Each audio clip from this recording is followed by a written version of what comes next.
ما مخکې مې یادونه وکړه، بیا هم یادونه کوم. ما یو پوسټ کړی و، ټولو ورونو ته مې ویل چې تاسو خپل نظریات ما سره شریک کړئ.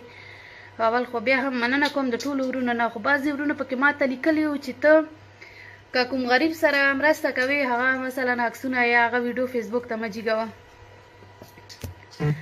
نو زه به دا ووایم چې زه هغه یو عکس مثلا فیسبوک ته ورکوم یا یو ویډیو، زما هدف د بل څه نه دی. یوازینی مقصد مې دا دی چې تاسو باندې په دې نورو ورونو باندې مثبت تاثیرات وکړي، په دې پوه شئ، احساس پیدا کړئ چې یوه خور ځي کور په کور ګرځي او د هغې حال احوال اخلي موږ سره یې شریکوي.